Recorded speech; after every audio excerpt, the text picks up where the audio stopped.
That's right, a first-class one-way ticket to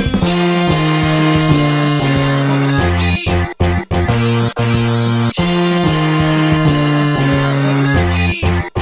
Oh yeah. You know, I've never been on a real airplane before, and I gotta tell you, it was really great. Except that I had to sit between two large Albanian women with excruciatingly severe body odor, and the little kid in back of me kept throwing up the whole time. The flight attendant ran out of Dr. Pepper and salted peanuts, and the in-flight movie was Biodome with Pauly Shore. And oh yeah, 3 of the airplane engines burned out. We went into a tailspin and crashed into a hillside. The plane exploded in a giant fireball, and everybody died. Except for me. You know why? 'Cause I have my train table up, and my seat back in the full upright position. Have my train table up, and my seat back in the full upright position. Have my train table up, and my seat back in the full upright position. So I crawled from the twisted, burning wreckage. I crawled on my hands and knees for 3 full days, dragging along my big leather suitcase and my garment bag and my tenor saxophone and my 12-pound bowling ball and my lucky autographed glow-in-the-dark snorkel. But finally I arrived at the world-famous Albuquerque Holiday Inn, where the towels are oh so fluffy, and you can eat your soup right out of the ashtrays if you wanna. It's okay, they're clean. Well, I checked into my room and I turned down the AC and I turned on the Spectrovision, and I'm just about to eat that little chocolate mint on my pillow that I love so very, very much, when suddenly there's a knock on the door. Well, now who could that be? I say, who is it? No answer. Who is it? There's no answer. Who is it? They're not saying anything. So finally I go over and I open the door, and just as I suspected, it's some big fat hermaphrodite with a flock of seagulls, haircut, and only one nostril. Oh man, I hate it when I'm right. So anyway, he burst into my room and he grabbed my lucky snorkel, and I'm like, hey, you can't have that. That snorkel's been just like a snorkel to me. And he's like, tough. And I'm like, give it. And he's like, make me. And I'm like, okay. So I grabbed his leg and he grabbed my esophagus and I bit off his ear and he chewed off my eyebrows and I took out his appendix and he gave me a colonic irrigation if indeed, you better believe it. And somewhere in the middle of it all, the phone got knocked off the hook. 20 seconds later, I heard a familiar voice. And you know what it said? I'll tell you what it said. It said, if you'd like to make it home, please hang up and try again. If you need help, hang up and then dial your operator. If you'd like to make it home, please hang up and try again. If you need help, hang up and then dial your operator.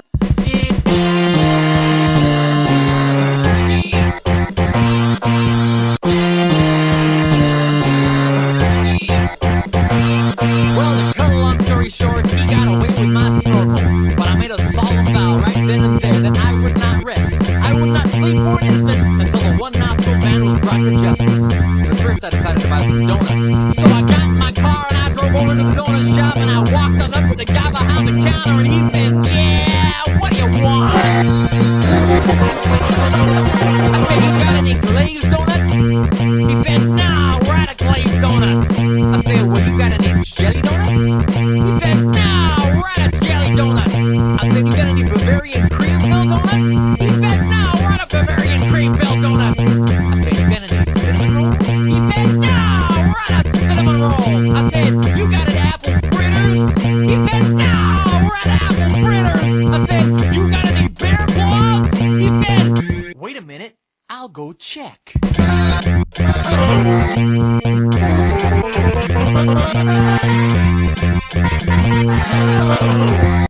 we're out of bear claws! I said, well, in that case, what do you have?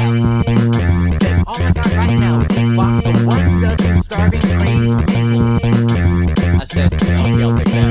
So he handed me the box and I open up the lid and the weasels jump out and they immediately latch onto my face and start biting me all over.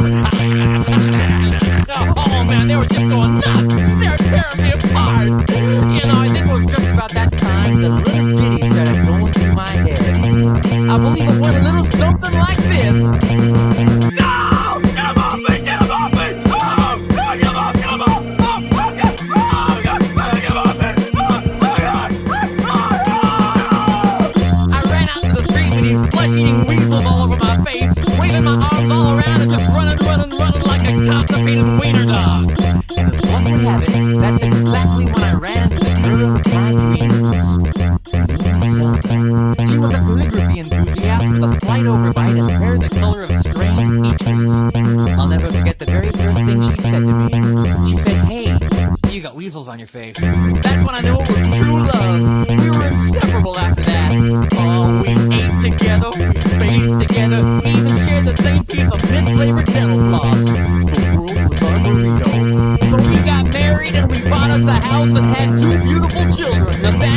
Superfly. We were so very, very, very happy.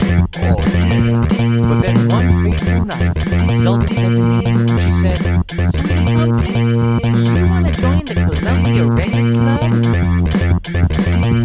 I said, "Whoa! Hold on now, baby! I'm just not ready for that kind of a commitment!" So we broke up and I never saw her again, but that's just the way things go.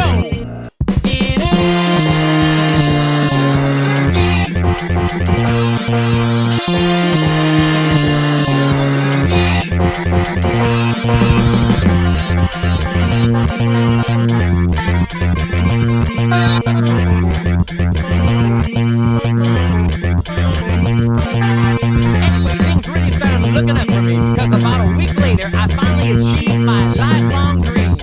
That's right, I got me a part-time job at the Sizzler. I even made Employee of the Month after I put out that grease fire with my face. Oh yeah, everybody was pretty jealous of me after that. I was getting a lot of attitude. Okay, like one time, I was out in the parking lot trying to remove my excess earwax with a golf pencil when I see this guy Marty trying to carry a big old soap up the stairs all by himself. So I say to him, I say, "Hey, you want me to help you with that?" And Marty, he just rolls his eyes and goes, "No, I want you to cut off my arms and legs with a chainsaw." So I did. And then he gets all indignant on me. He's like, "Hey man, I was just being sarcastic." Well, that's just great. How was I supposed to know that? Not a mind reader for crying out loud. Besides, now he's got a really cute nickname, Torso Boy. So what's he complaining about? See, that reminds me of another amusing anecdote. This guy comes up to me on the street and he tells me he hasn't had a bite in 3 days. Well, I knew what he meant, but just to be funny, I took a big bite out of the jugular vein, and he's yelling and screaming and bleeding all over, and I'm like, "Hey, come on, don't you get it?" But he just keeps rolling around on the sidewalk, bleeding and screaming, "Ah! Ah! Ah!" You know, completely missing the irony of the whole situation. And some people just can't take a joke, you know? Anyway.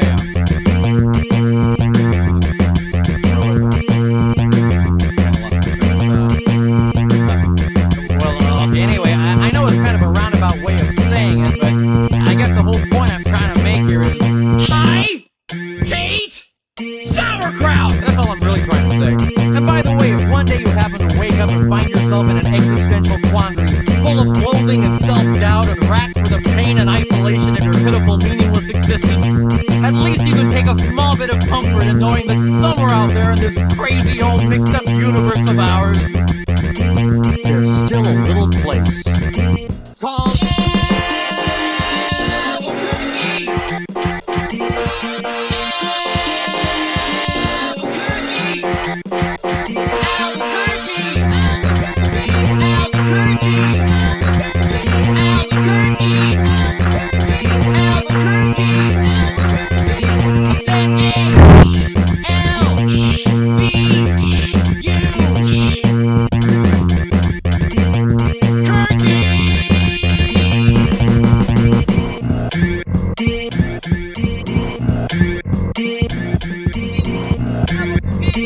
Albuquerque, Albuquerque, Albuquerque, Albuquerque.